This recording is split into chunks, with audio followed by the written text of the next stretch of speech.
pela maneira como Ele tem conduzido-nos nas nossas lutas, nas nossas batalhas. Vamos orar, irmãos.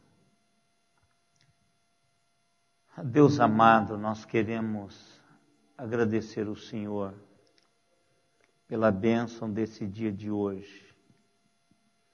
Louvamos ao Senhor porque todos que aqui estão e todos os teus servos desse dia de hoje experimentaram esse carinho especial do Senhor.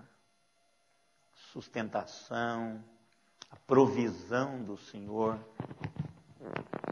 Louvamos, Teu Pai, porque o Senhor não tem desistido de nós. Todo tempo o Senhor tem cuidado daqueles que são do Senhor.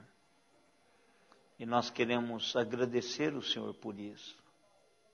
Agradecer o Senhor porque cada um aqui é testemunha, Senhor, viva desta maneira gloriosa o Senhor tem cuidado de nós. Nós queremos pedir a bênção do Senhor por aqueles irmãos que estão com problemas de saúde. O Senhor sabe que enfermidades, Senhor, doenças, nos fragilizam muito. Por isso, ó Pai, nós dependemos do Senhor muito nessa fase em que a nossa saúde está abalada. Por isso nós pedimos o carinho e o cuidado do Senhor nesse tempo na vida dos teus servos. Abençoa também, ó Deus, o irmão Lorival, que está com dengue, que o Senhor esteja cuidando dele, dando a ele, Senhor, esse cuidado paternal. Obrigado também, ó Deus, pela bênção de podermos cultuar o Senhor hoje, de deixarmos os nossos afazeres e nos reunirmos aqui em torno do Senhor e da Tua Palavra para meditarmos e entendermos, ó Deus, o que o Senhor tem para nós hoje. Nós pedimos, ó Pai, uma bênção toda especial sobre o nosso país. Nós estamos entendendo, ó Deus, que alguma coisa muito séria está para acontecer conosco. Nós estamos vendo, Deus, vários setores, várias áreas da estrutura do país ruindo. E nós queremos clamar por socorro, por misericórdia. Teu povo, Deus, está diante do Senhor clamando por esse país. O Senhor esteja, ó Pai, pondo para fora aquelas realidades que precisam ser consertadas, expulsando, expurgando, Deus, o mal que está afetando a nossa nação. Queremos pedir, ó Pai, que o Teu povo seja mais fiel ao Senhor, que o Senhor nos ajude a entender esse momento tão especial, e que possamos nos dobrar diante do Senhor, como o teu povo fizera lá no passado. E o Senhor exerceu misericórdia sobre o povo e sarou a sua terra. O que nós estamos clamando, Deus, é para que o Senhor olhe para a nossa nação. Nós estamos infectados, doentes, Senhor. Todas as áreas nós temos infecções, moral, de honestidade, de justiça. Por isso, ó Pai, nós queremos clamar ao Senhor para ter misericórdia de nós. Comece, ó Deus, aonde o Senhor quiser. Comece com a tua igreja e que esta realidade se expanda, Senhor, em todas as áreas da nossa nação. Que o Senhor nos dê convicção, não só do nosso pecado, mas do pecado da nossa nação. Clamamos, ó Deus, o perdão do Senhor, pela nossa nação, que está cada dia mais afastando do Senhor. Que o Senhor venha com graça e com misericórdia e nos abençoe. Obrigado, ó Deus, pelos irmãos que estão conectados conosco. Que igualmente, ó Deus, o Teu Espírito Santo se mova em direção a eles. Em nome de Jesus. Amém, Senhor. Amém. Amém. Irmãos, nós temos aí a semana de oração, aliás, um mês de oração. E vamos estar orando pelo país, porque nós, de verdade, não sabemos o que de fato está aí acontecendo, porque não aparece, né? E eu sei que algo está acontecendo e nós precisamos de orar ao Senhor. As indústrias estão com problemas sérios. Empresas antigas aqui de Araraquara estão fechando. E alguém já disse essa semana que a indústria é um animal em extinção. Então vocês imaginam não só o Brasil, mas como todo mundo sem indústria. Então algo está por vir e isso tem a ver com a ação de Deus. Então nós precisamos de buscar o Senhor. Quando a gente lê o Antigo Testamento, a gente percebe que o modus operandi de Deus é quando o seu povo busca, ele sara a sua terra. Segunda Crônicas fala isso. O meu povo se converter, me buscar, se arrepender, e eu virei e sararei a sua terra. Eu não sei se os irmãos, essa semana que a Carla me pôs de molho, né, Carla? Eu tive mais oportunidade de assistir mais jornal, mas eu fiquei, assim, de todo o coração, bem... No finalzinho agora eu não queria ver mais nem jornal. Porque a gente acaba se formando, como tem várias emissoras e jornais o dia todo, não é? Então, a hora que eu estava lá curtindo um momento de descanso obrigatório, então eu estava assistindo isso. Mas quando você monta o escopo do que está acontecendo no mundo, gente do céu, tem alguma coisa muito séria em movimento. Aí eu fiquei pensando, às vezes, o que nós estamos feito como igreja, como povo de Deus. Eu comecei por mim mesmo, eu disse, o que eu tenho feito como crente?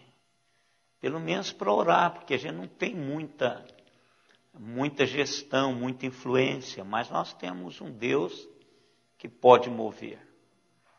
Quer dizer, só uma pergunta que eu me fiz e me encorei de vergonha durante a semana e emendei de vida e comecei a orar. Por exemplo, o Congresso está votando coisas sérias. Uma pergunta, quantos de nós pusemos a televisão lá na Câmara do Senado, a TV do Senado, e oramos para aquele momento de plenária em tempo real? Não precisa levantar a mão não, porque eu fiquei com vergonha. Está definindo questão de aposentadoria, está definindo um punhado de realidades que vai nos afetar. E a gente está aqui, só assistindo de camarote, os grandes caindo, pessoas que ocupam lugar de destaque sendo desmascarado. E a gente precisa de clamar, irmãos. Nós temos um Deus que nos ouve. E a gente perde, às vezes, essa perspectiva. A gente fica correndo tanto atrás das coisas, olhando para o umbigo, né? Olhando para o umbigo. E a gente esquece que há um momento muito maior que Deus quer que eu e você participe. Deus não nos deixou aqui para ficarmos assistindo este camarote. Deus nos deixou aqui para a gente estar interferindo nisso. A mensagem do pastor Alexandre, a primeira mensagem do aniversário da igreja, primeiro domingo de junho, eu fui para casa pensando que Deus falou através do pastor Alexandre. Nós somos sal e luz. Esse é o meu papel e o seu papel. Sal muda sabor, dá gosto, interfere de como as coisas vão andar. Luz, a mesma coisa. A luz, ela chega e clareia, faz as coisas ficarem claras. A gente enxerga como realmente elas são. Então, esse é o papel da igreja. Nós ouvimos isso no primeiro dia de aniversário da igreja. Então, a gente precisa de orar, irmãos. E eu me comprometi com Deus de estar todos os dias, no meu momento devocional, orando por alguém que tenha a liberdade de falar, alguém que tenha coragem de falar. Está rodando aí um vídeo de um deputado, eu não sei o nome dele, mas eu vi hoje. Aliás, eu estou tão impactado com esse momento nosso, que eu não sou de ficar ouvindo essas coisas. Mas hoje eu ouvi ele abrir o verbo. Eu tenho a impressão que ele não vai ficar bem lá. Mas ele diz com todas as letras o que está acontecendo conosco. E os culpados. E todos nós sabemos, agora a gente não ora, não busca. Né? Foi votado essa semana a questão de gênero na Câmara Municipal. Quem encabeçou isso foi uma pessoa da Igreja Católica, para movimentar, ela que procurou os pastores, para que pudesse estar tendo acesso aos vereadores para prestar atenção nessa coisa que ia passar aí. Então, irmãos, nós precisamos ficar atentos como servos de Deus. Tem muita coisa passando que está a serviço do inferno. Muita coisa passando que vai fazer um mal tremendo à igreja amanhã. E que já está fazendo hoje. Então eu queria, antes de cantarmos, temos 2 orações voluntárias. Para que não fique assim só comigo. Uma das coisas que a gente precisa puxar, irmãos, para a vida da igreja, que a gente tem desaprendido isso, é que como a gente profissionaliza o ministério, a igreja, ela senta e diz assim, eu tenho alguém especialista para cuidar desse negócio. Então, a igreja acaba tirando o corpo da batalha, porque nós temos um especialista que cuida disso. A Igreja Presbiteriana de Araraquara está vivendo um tempo de mudanças agora. Meus anos estão terminando na Igreja Presbiteriana de Araraquara. Então, o conselho, o pastor Alexandre, eu passei a presidência do conselho, o pastor Alexandre, e o conselho está gestando o ministério da Igreja Presbiteriana de Araraquara. Eu vou ficar sabendo depois que tiver tudo pronto. A gente vai sentar e vamos bater o martelo naquilo que eles decidiram. Porque, às vezes, o peso, a igreja não sente o peso disso. Está tudo bem, a gente está bem, crescendo, tá. Mas, irmãos, há um peso, e isso precisa ficar nas costas da igreja. Porque o profeta, o servo de Deus, já carrega isso por ofício. Mas a observação que eu tenho é que a igreja não sente a mesma coisa. A igreja não consegue perceber que esse momento é um momento crítico, muito crítico. Eu vi hoje eu esqueci de ver qual que é a função dele, mas eu estava assistindo o jornal e ele tem 55 anos, está desempregado há 1 ano e pouco e não acha emprego. E a qualificação dele, eu não sei se ele é engenheiro, alguma coisa assim. Então isso é horrível, irmãos, horrível.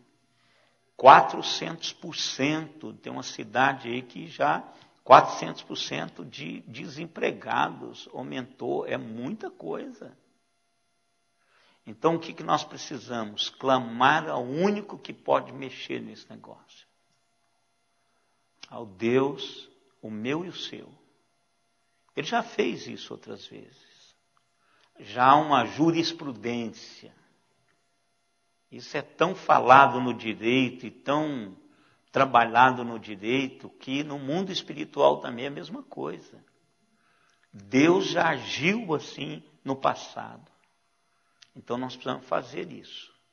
Então eu queria que 2 pessoas, voluntariamente, que tenham sentido de Deus, precisem ombrar com isso. Coloque lá na sua geladeira. A gente tem a tendência de esquecer, eu sei que a gente tem. Não é só os mais velhos, todos nós temos tendência de esquecer. Pega lá, põe escrito na sua geladeira, a gente pendura tanta coisa na geladeira, né? Pendura lá, orar pelo meu país. Orar pelo país. Daqui a pouquinho tem um jogo do Brasil, tem um mundo de crente torcendo pelo Brasil, pela seleção brasileira. Agora, gente do céu, tem muito mais coisas acontecendo no Congresso agora que vai afetar-nos. Decisões estão sendo tomadas e o inferno está corroborando. Ele está conspirando contra não só a nação, contra o mundo. A Rússia, essa semana, fez uma exibição lá dos seus mísseis. E o presidente mandou um recado. Quer dizer, que não há forças antiaéreas, não detecta. Então, e a igreja está aqui, não é assim mesmo, o final do mundo vai ser assim. Tudo bem, eu não sei como vai ser o final do mundo, eu sei que não vai ser muito fácil. Com um drone. Então são coisas que estão acontecendo na nossa volta, irmãos. Doenças, aquela da Coreia. Então coisa está chegando e a gente precisa de ligar a anteninha. Deixarmos de olhar para o umbigo e dizer, Deus amado, o que está acontecendo com o mundo? E começarmos a orar, que Ele venha. Eu oro Maranata. Agora, Jesus, quando orou por nós, Ele diz, não quero que os tire do mundo. Então, eu tenho obrigações espirituais enquanto eu estiver aqui. Então, enquanto eu estiver aqui, eu preciso de interceder diante de Deus para Deus interferir. Esse é meu papel. E oração, irmãos, eu estava olhando, qualquer dia desse nós vamos conversar sobre Neemias. Também foi essa semana. Porque quando você tem tempo, quando você não vai pregar, você pode ficar à vontade de ler, né? Sem aquela obrigação de terminar a mensagem. Mas eu estava olhando Neemias, eu gosto muito de Neemias. Gente, Neemias só pôde fazer o que ele fez, porque ele estava na presença de Deus o tempo todo. Então, Deus pode usar-nos para um momento de restauração. Eu acredito que pode. Até para destruição, Ele pode também. Ele pode fazer isso. Às vezes a gente olha para Abraão e fala, nossa, Abraão não conseguiu segurar a destruição de Sodoma e Gomorra. Abraão foi instrumento de Deus para destruir Sodoma e Gomorra. Abraão, me diga quantos tem lá. Dependendo do número, eu poupo. Abraão não conseguiu. Então, eu e vocês somos agentes de Deus, cheiro de vida para a vida e da morte para a morte.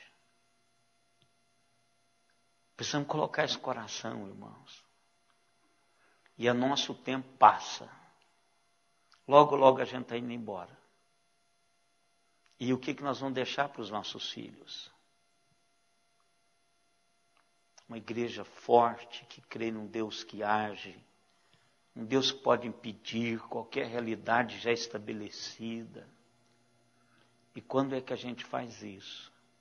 Metendo a cara no chão, no pó, declarando inteira dependência do Senhor. Vamos orar, irmãos. 2 irmãos que sentiram o desejo de orar, que clame pelo nosso país.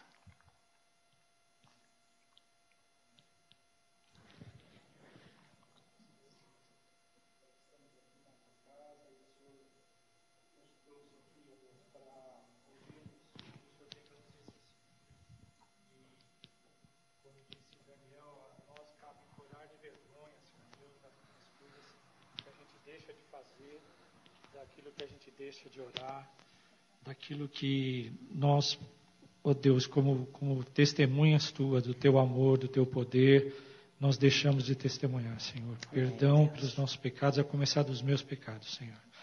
Ó Deus, por outro lado, ó Deus, é bom saber que o Senhor nos castiga, ó Deus, porque isso é um sinal que o Senhor nos ama. Porque, ó Deus, nós somos teus filhos e o Senhor quer nos corrigir. E o Senhor, ó Deus, não precisa que nós digamos o que é que precisa ser feito, Senhor. O Senhor sabe de todas as coisas muito antes de mesmo a nossa palavra vir à boca, como o Senhor mesmo diz. Mas, ó Deus, é que para que a gente mesmo tenha consciência e, ó Deus, tenhamos a fé de colocar aos teus pés tudo aquilo que nós temos visto e temos presenciado. E tanta coisa, meu Deus, que nós não sabemos, que estão passando por baixo das coisas, ó Deus, como cupins, que por fora ainda tem alguma casca, mas por dentro já está tudo corroído, Senhor Deus. Ó Deus, tem misericórdia, Senhor Deus, tem misericórdia dessa nação, tem misericórdia do nosso... Tem misericórdia do nosso povo, Senhor. Porque nós não sabemos, ó Deus, e... tudo está no teu controle, e eu sei disso, Senhor. Que tudo está nas tuas mãos, e tudo vem das tuas mãos, e tudo é teu, e tudo é para ti, Senhor. Ó Deus, tudo tem propósito, eu sei que o Senhor está escrevendo a história, e nós estamos presenciando isso, Senhor. Mas, ó Deus, eu peço que o Senhor nos conscientize. Senhor Espírito Santo, vem com poder sobre a nossa vida, Senhor Deus. Nos santifica, Senhor Deus, porque nada podemos fazer sem a nossa santificação, Senhor.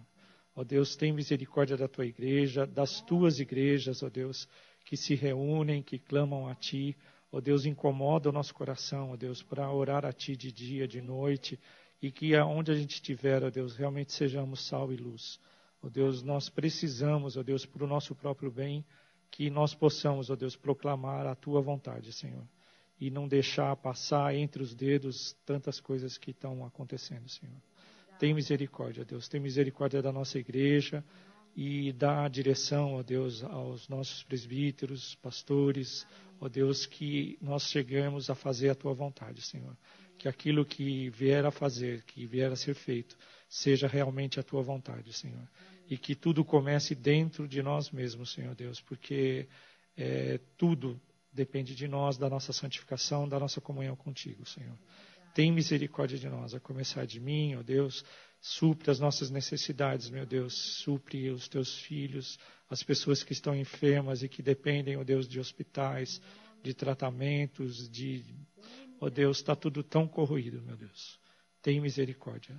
Nós te damos graças pelas tuas bênçãos Nós não somos merecedores, meu Deus, mas eu peço que o Senhor nos perdoe. E como filhos, ó Deus, o Senhor nos ajude e nos corrija, assim, Senhor, porque é para o nosso próprio bem. E nos dá força, nos dá coragem, nos dá fé, nos dá aquilo que está no teu coração, ó Deus, para que a gente alcance aquilo que o Senhor quer que a gente alcance. Perdoa os nossos pecados, livra-nos do mal, Senhor, em nome do Senhor Jesus. Amém.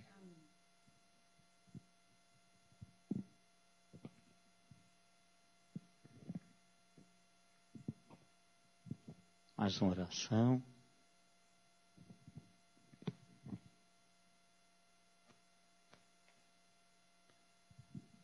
Senhor nosso Deus, nós queremos, Pai amado, clamar a Tua presença em nossas vidas, Senhor meu Deus. Venha, Pai amado, como um bálsamo, Pai, para as nossas vidas, Senhor meu Deus. A Tua nação clama por Ti, Senhor. Assim como fizeste no passado, Pai, com a nação de Israel, com toda a dureza que foi, Pai amado, aquele aprendizado, muito sofrimento que passaram. Será que nós não precisamos passar por isso também, Senhor? Eu não sei, Pai. Mas tudo que vem de Ti é coisa boa, Senhor.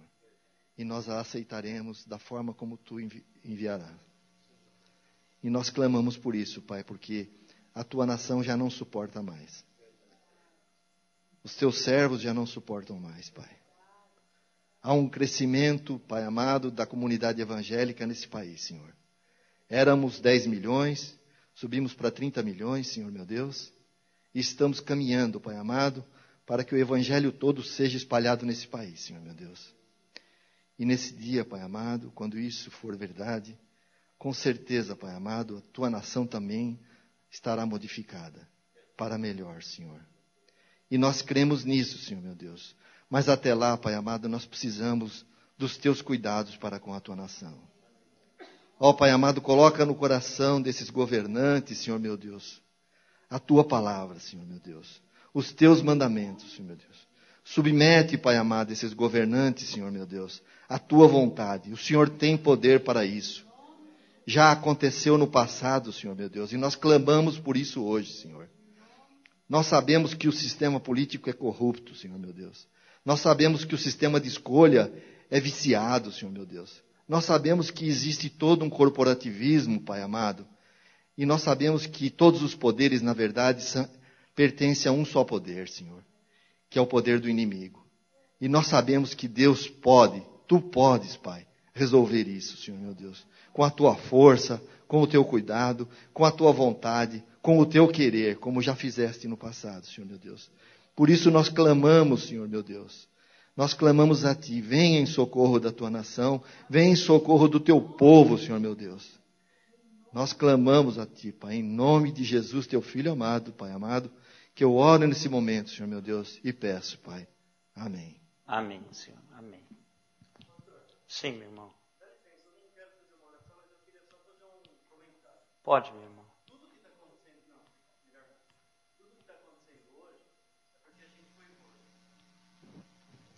Pelo menos.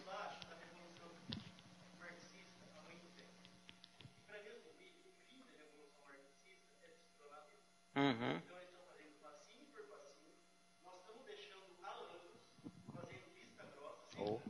Tô. Sim. Tranquilo. Sim, sim.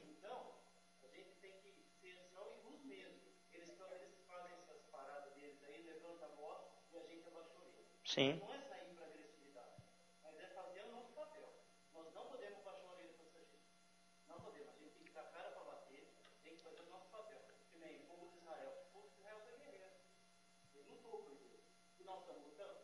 Então, essa passividade que é o grande problema. Com o marxismo veio também o humanismo, e assim vai o que você resume no que você diz. Destronar Deus. Deus não faz mais parte da minha vida.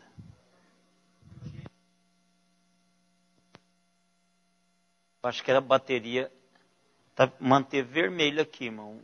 Bom dia. Mas vamos continuar, irmãos, orando e buscando o Senhor. Eu creio que Deus... a gente fica olhando, irmãos, claro que não era isso que estava escrito aqui para a gente compartilhar.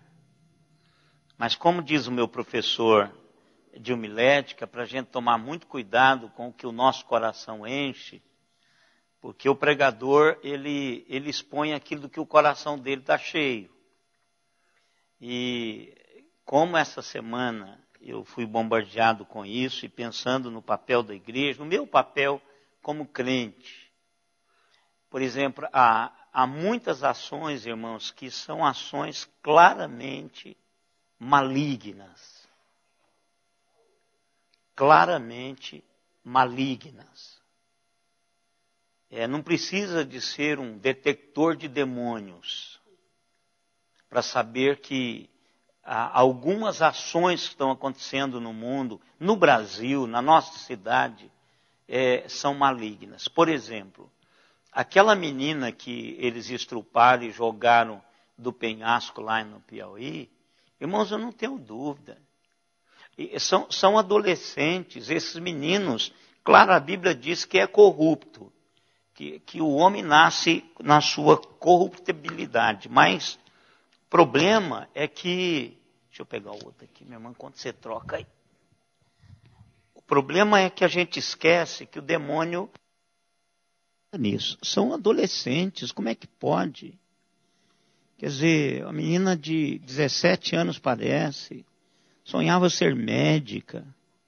Então,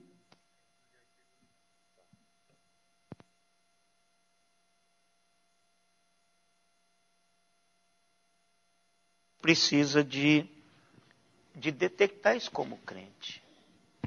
E a gente pede, Deus nos quer como agentes para a gente orar. Jesus Cristo orou muitas vezes. Então ele diz, ora que a coisa vai funcionar.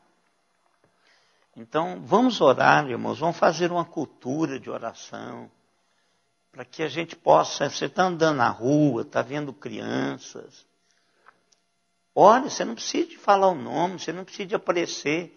O problema é que a gente quer, às vezes, ser como fariseu, né? A gente quer que as pessoas fiquem sabendo que eu sou o cara que fez aquele negócio acontecer. E nós não somos. Nenhum de nós fazemos nada acontecer. Na verdade, pastor, a sociedade civil, de certa maneira, ou de forma intensa, ela está anestesiada. Ela está anestesiada com tudo isso que está acontecendo. Cauterizada.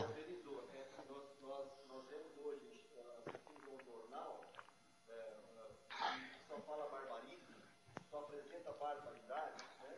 Eu até, outro dia, estava imaginando que se nós tivéssemos um jornal para falar só coisas maravilhosas, eu acho que nós começaríamos a ter mais audiência, porque não existe nenhum canal de televisão que não passe um jornal só Sangrento. E aí, quando o senhor começa a ver isso, é que o senhor vê a podridão da coisa, como nós estamos podres. Como nós estamos podres. E o quanto que o inferno está ingerindo. Subversão de valores. Total. Fica aqui, irmãos, essa palavra de despertamento. E vamos cantar. E por incrível, eu escolhi 2 hinos que falam sobre a nossa confiança no Senhor. E que a gente precisa exercitar isso todos os dias. Essa semana eu li de novo. Eu construí, irmãos, no meu coração o seguinte. Que a palavra de Deus, ela é o que ela diz que ela é. Ela é viva. Então eu não importo de ler o mesmo texto uma semana inteira. Também se Deus disser para mim assim, pregue de novo nesse texto, eu não vou buscar o sermão novamente, não olho o sermão antigo. Eu faço todo o trabalho de novo, como se aquele fosse um sermão novo. Pode até trazer algumas ilustrações, alguma coisa da mensagem antiga. Mas essa semana eu li de novo a a passagem que nós estudamos da travessia de Jesus do mar da Galileia. E veio-me uma pergunta o seguinte: por que Jesus dormia? Nós não fizemos essa pergunta naquele dia. Nós estávamos mais preocupados na tempestade do que de responder essa pergunta. Lá fora a coisa estava pegando, e como nós vimos, era uma ingerência maligna. Ainda assim Jesus dormia.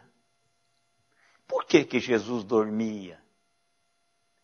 E quando ele chega para os discípulos, ele diz: larga de ser medroso e tenha fé.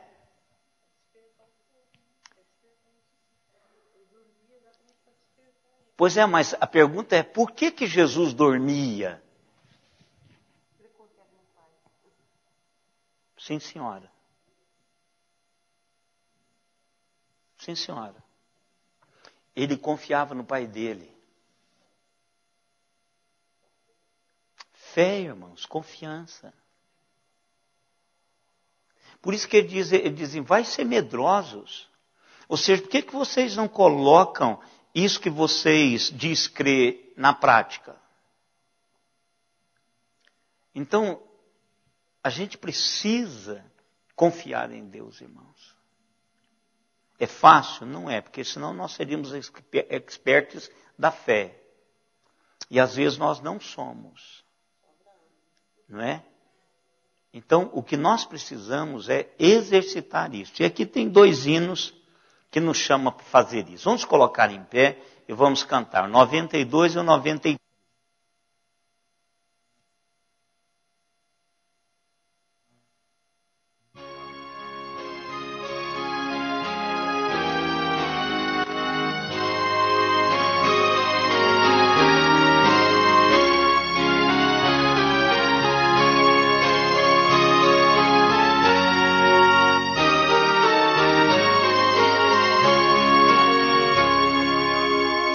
Deus promete grandes coisas conceder a qualquer que peça, crendo que há de obter, esperando sem na fé enfraquecer.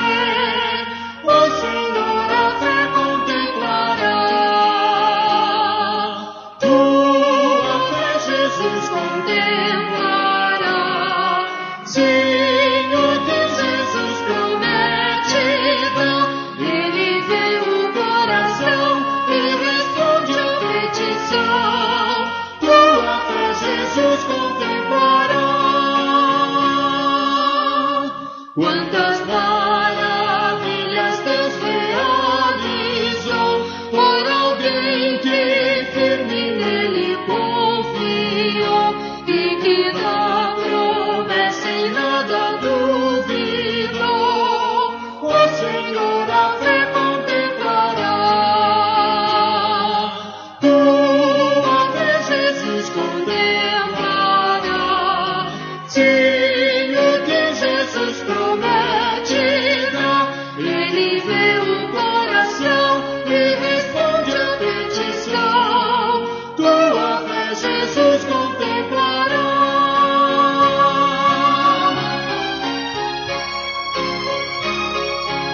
Somente ponha minha fé na graça excelsa de Jesus, no sacrifício remidor, no sangue do bom Redentor.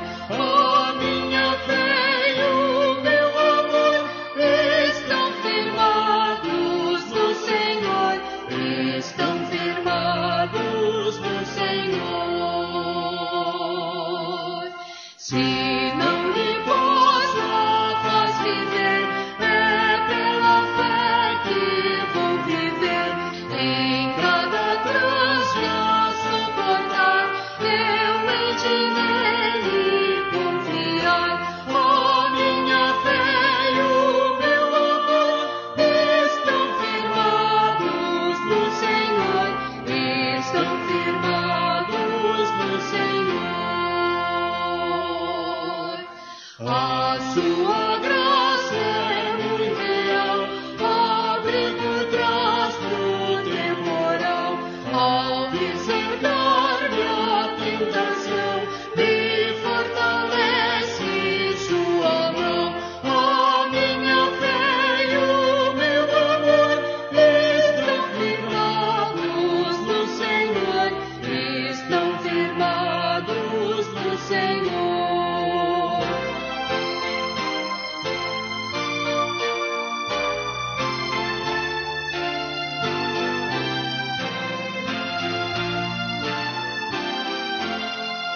Quando a trombeta ressoar, irei com ele me encontrar, e com os salvos cantarei, louvor eterno ao grande Rei. A minha fé e o meu amor estão firmados no Senhor, estão firmados no Senhor. Amém. Poder sentar, queridos. Vamos abrir as nossas Bíblias em João capítulo 11. Nós introduzimos esse capítulo na quarta-feira retrasada. E hoje vamos andar um pouquinho mais. Vamos ler os primeiros 3 versículos, capítulo 11 de João.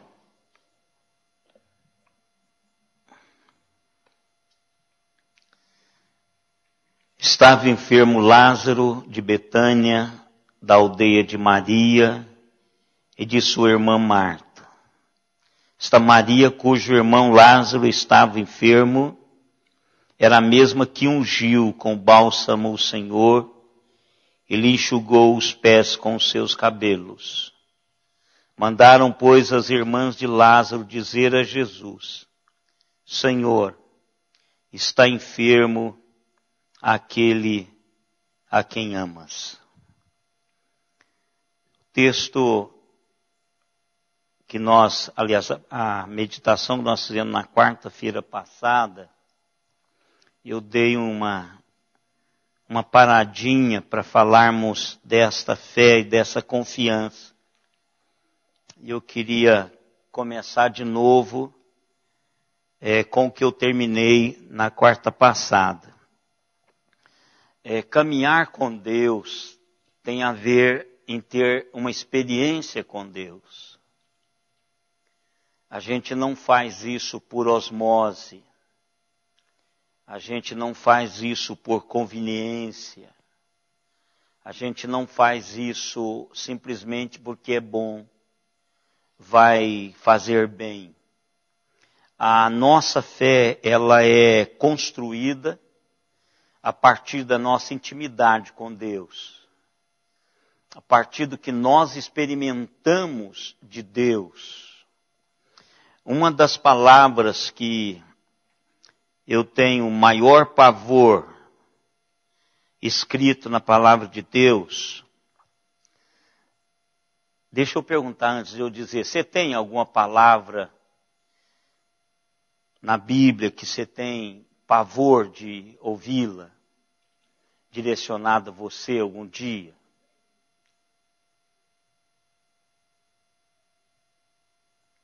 Qual que é? Essa é a que você tem.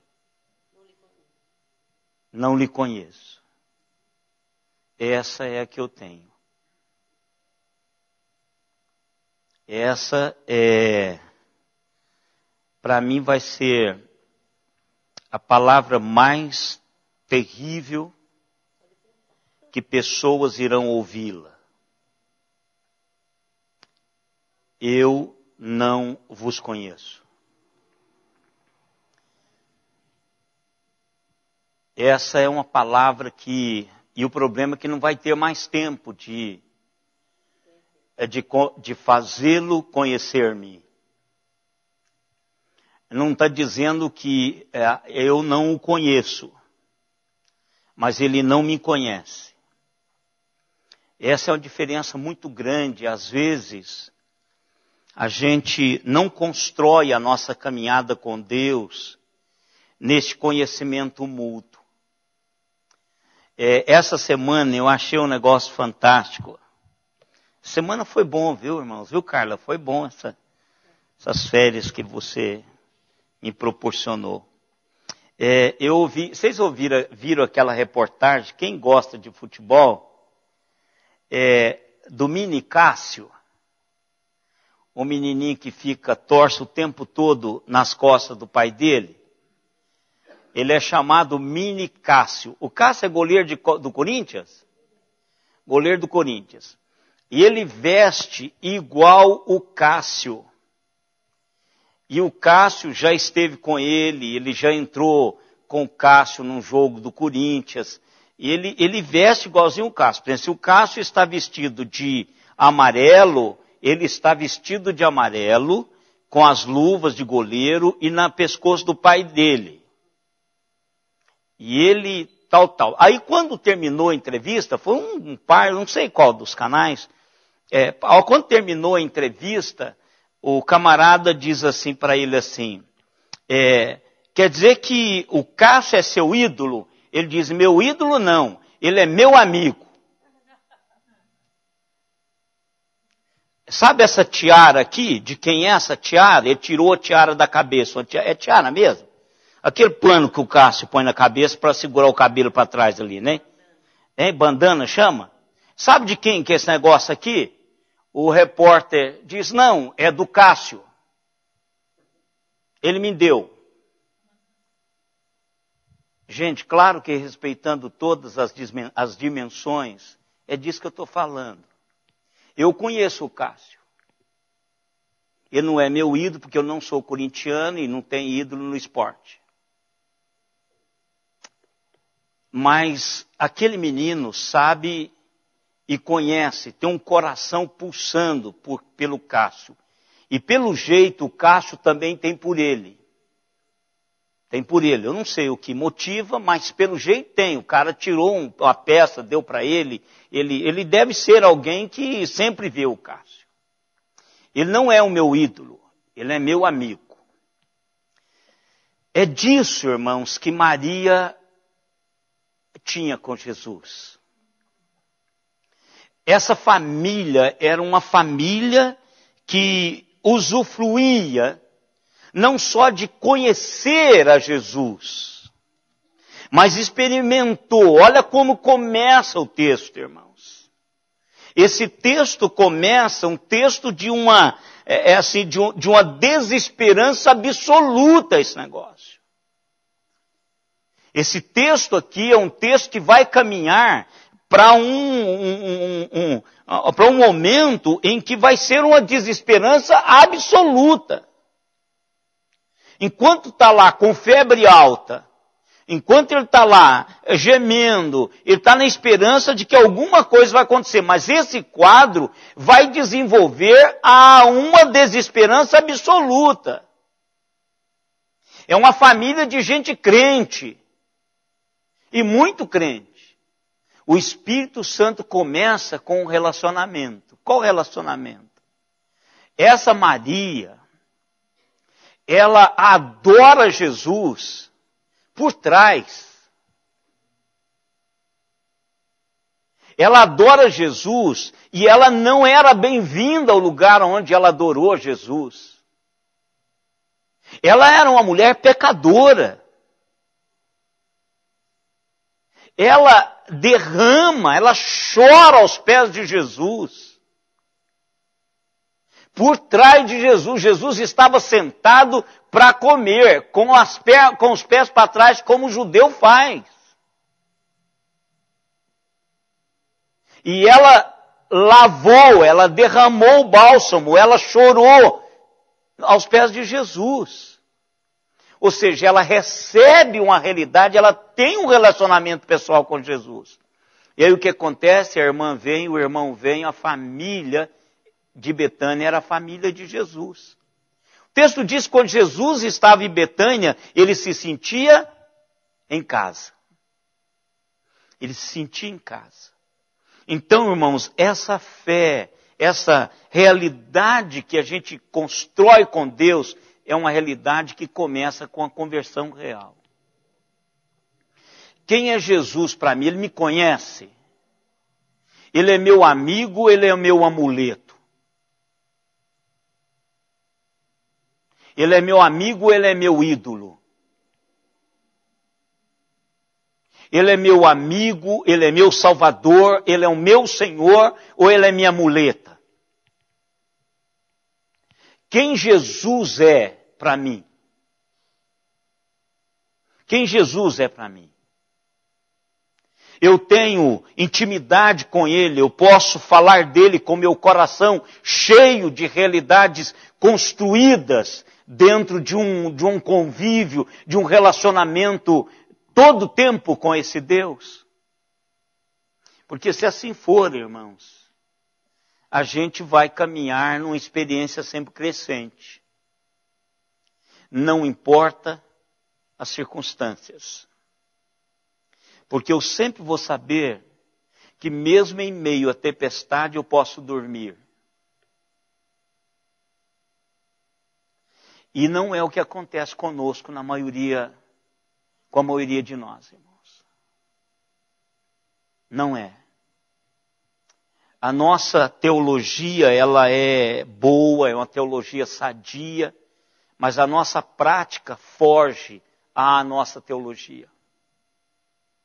Às vezes, quando a gente está lá na rua, quando surge um probleminha, alguma coisa, a gente não busca a realidade de Deus. Vamos caminhar um pouquinho com esse pessoal. A primeira coisa que Jesus fala depois dessa introdução é que as irmãs de Lázaro, preocupadas com seu irmão, envia um pedido a Jesus Cristo. Ela diz: o Senhor, está enfermo aquele a quem tu amas. Irmãos, pensa assim, quantas vezes nós já saímos de lugares porque ficamos sabendo que algum amigo, algum irmão, parente estava doente? Quantas vezes? Isso é um apelo. Diz assim: olha, pastor Ezequiel, a quem o senhor ama está doente. Qual que seria a minha reação? Pegar o carro e ir lá, ou pelo menos dar uma ligada. Olha, eu não posso ir agora, mas daqui a pouco eu apareço aí. Não é isso? Por exemplo, qualquer momento que eu receber um telefonema que a minha mãe está doente, acabou a agenda. As agendas vão ser todas canceladas. Eu vou ver a minha mãe, ou meu pai. Então, esse pedido é um pedido especial. E o que eu aprendo com esse pedido? O que eu aprendo no primeiro momento? Primeiro, que estas irmãs, elas reconheceram a compaixão de Jesus Cristo. Elas sabiam, acreditavam que Jesus Cristo se preocupava com a sua família. e ele se preocupava especialmente com Lázaro. Olha como isso é gostoso, irmãos. Eu tenho um relacionamento com Deus. Deus é meu amigo. Então, eu tenho liberdade de contar para Ele. Porque eu sei que Ele me ama. E que Ele encheu o seu coração em direção a mim com compaixão. Então, se eu chego a essa conclusão, se eu chego a essa determinação, então o que vai acontecer? É lógico que essas irmãs iriam concluir que Jesus viria ajudá-las ou ajudá-los no momento de necessidade delas. Claro, se Jesus nos ama, então eu peço para Ele, faço um pedido a Ele, olha, o teu servo, a quem tu amas, está enfermo. O que eu estou esperando? Que Ele venha logo. Ele não precisa de vir. Jesus não precisa de estar em lugar nenhum para fazer qualquer coisa. Ele pode dar uma única palavra e tudo será feito. Mas a esperança daquela, como Jesus passou lá para jantar, Jesus passou lá para tomar um banho quente, Jesus passou lá para tirar uma soneca, Jesus passou lá para lavar as roupas, Jesus passou lá para abraçá-los, comer aquele bolo quentinho da Maria. Jesus, aquela era a casa. Então Jesus poderia ir curar o seu amigo. Então, primeira coisa, elas sabiam que Jesus tinha um coração de compaixão, um coração que entrava sempre em ação, tão logo fosse necessário fazer isso. Outra coisa, irmãos, que essas mulheres conheciam e que a gente precisa aprender com elas é que elas conheciam a identidade de Jesus.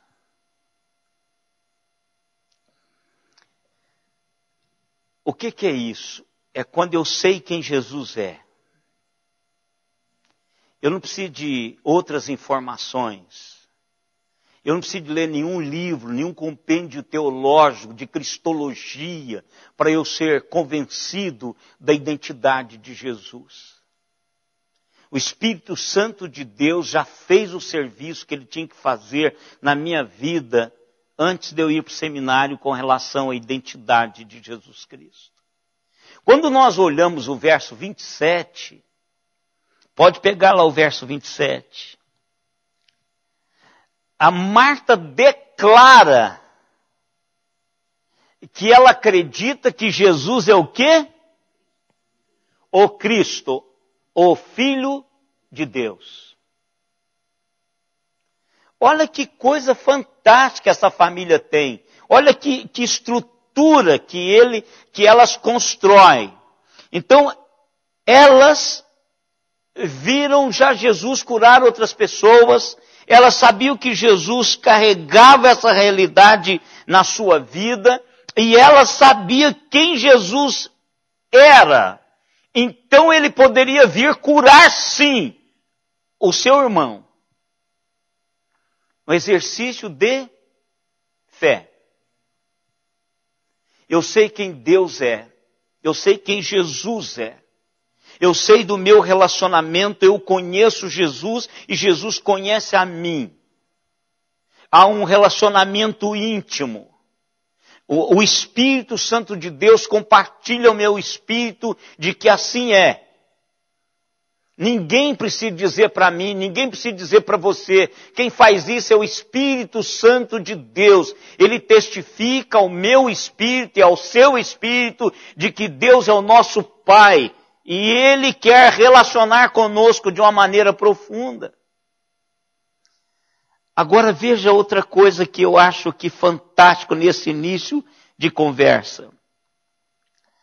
essa família ensina para mim e para você que qualquer que for a situação, Jesus Cristo deve ser o primeiro recurso a ser buscado. Quando eu sei que Jesus Cristo me ama, quando eu sei que o meu relacionamento com Jesus é um relacionamento de intimidade, quando eu sei que Jesus é o eterno Filho de Deus, que reside nele todo o poder para mudar vidas, para mudar quadros e situações, então o primeiro recurso é buscá-lo. É buscá-lo. O texto diz que adoecendo ele, elas mandam avisar Jesus. Nós precisamos construir isso, irmãos. Eu não estou dizendo que você vai deixar de buscar um médico. Mas pergunta a Deus qual vai ser o médico que você vai buscar. Se precisar de médico. Busque a Jesus primeiro, qualquer que seja a situação. Porque às vezes, irmãos, nós nos perdemos quando as coisas acontecem, elas chegam nas nossas vidas rapidamente. E tem umas que nem pedem licença. Na sua maioria, elas entram estrupando toda a nossa realidade histórica. E chega e se aloja. E aí você não consegue mais pensar. Você é envolvido de tal maneira que você não consegue ver nada além da própria situação. Busque a Jesus. Primeiro recurso, essa família diz para mim assim, busque a Jesus. Elas buscaram Jesus no primeiro momento, exercitando o quê? Fé. Ó Senhor, nós estamos, a quem Tu amas está doente, a gente precisa da ajuda do Senhor. O Senhor é capaz de fazer o que nós pedimos, do que nós necessitamos, haja de uma maneira efetiva nas nossas vidas. Nós estamos fazendo isso. Nós temos o versículo de Mateus 21, 22, irmãos, e a gente às vezes, não usa. Todas as coisas, tudo quanto pedirdes em oração, crendo, recebereis. Irmãos, parece que nós, como presbiterianos, a gente crê na teologia da oração, mas a gente não crê no poder da oração. Pode conversar com qualquer presbiteriano, ele destrincha a teologia da oração de uma maneira assim, convincente, convence qualquer um que a oração tem. Agora pergunta assim, quantas vezes você participa da oração, dos grupos de oração? Não estou falando, irmãos, se nós vamos ter grandes reuniões de oração. Nunca foi assim. Eu tenho 57 anos de presbiteriano, eu nunca vi reuniões de oração na igreja presbiteriana maciçamente com a igreja. Nunca vi. Todas as reuniões de oração que eu participo na igreja presbiteriana, já nesses 57 anos, pouca gente. Meia dúzia, no máximo 20 pessoas. Mas já participei de reuniões de oração com centenas de pessoas. Mas não eram presbiterianos. Tinha um presbiteriano no meio também. Mas presbiteriano não. Então, às vezes, irmãos, a gente não pratica.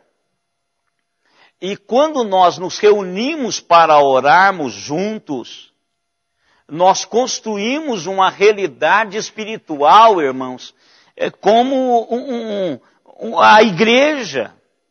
Um impacto aquela realidade de oração ali. É diferente quando eu oro sozinho. É diferente quando eu carrego o peso só.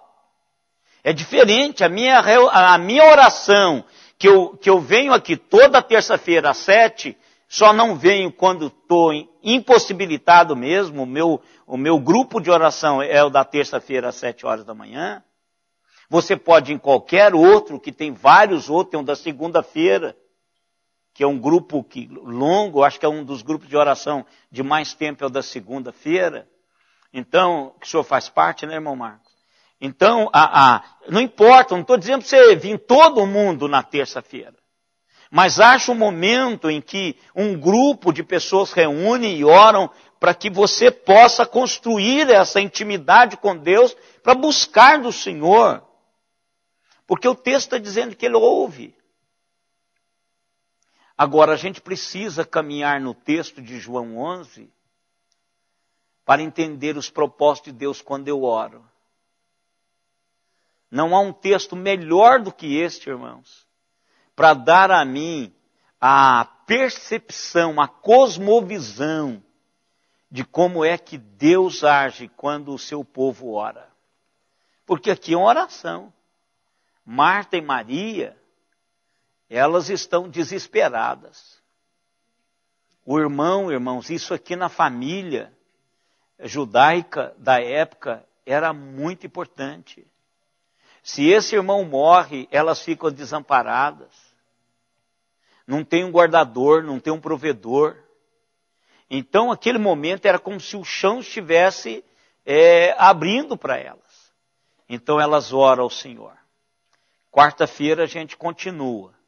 Porque esse texto aqui tem muita coisa gostosa para a gente conversar, tá certo? Nós tivemos 19 conexões. Araraquara, Campinas, Ribeirão Preto, São José do Rio Preto, Belo Horizonte. Normalmente São José do Rio Preto é o pastor Hildo Barcelos. Se for, um abração. Ou então, a Ana. É um dos dois. Ou é o pastor Hildo com a esposa, ou é a Ana. Qualquer um dos dois, um abraço. Belo Horizonte, Piracicaba, São Paulo, Budapeste, Moscou, Ruhr, na Suíça, Ruhr. É alguém lá da família? Deve ser alguém Então, um abração aí. E Jacobina, na Bahia.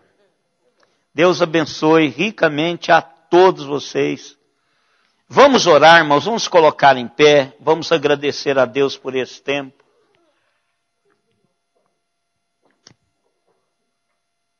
Pai amado, o Senhor é o nosso socorro. Socorro bem presente. Socorro que está à disposição de todos nós, de todos aqueles que te servem. E nós queremos agradecer o Senhor de todo o nosso coração por essa disponibilidade do Senhor para ouvir-nos, miseráveis pecadores que somos. Mas graças ao Senhor, somos lavados e remidos no sangue do Cordeiro, e por isso somos da tua família, à semelhança da família de Betânia. O Senhor nos ama e nós amamos o Senhor. Nós conhecemos o Senhor e o Senhor nos conhece. O Senhor é o nosso amigo. Pai, como é bom saber disso. Agora, o Deus que nós queremos é poder para viver isto. Nós queremos que o Teu Espírito Santo nos dê, ó Deus, a cada dia a convicção plena de caminharmos nesta realidade e percebermos à nossa volta o que está acontecendo e trazermos aquilo que o Senhor quer fazer acontecer. Ensina-nos, Senhor, dê-nos um ouvido perceptível, uma mente alerta, Senhor, para entendermos aquilo que é do Senhor, aquilo que não é do Senhor. Não confrontarmos como ideologia, mas confrontarmos, ó Deus, no trono da graça, nas regiões celestiais, onde as batalhas de verdade são travadas, onde as vitórias do Senhor são concretizadas. Deus amado, nós precisamos do Senhor. Brasil precisa do Senhor, o mundo precisa do Senhor, o ser humano precisa do Senhor. Muitas pessoas estão morrendo sem o Senhor. Por isso, ó Pai, em nome de Jesus, venha com graça e misericórdia sobre as nossas vidas.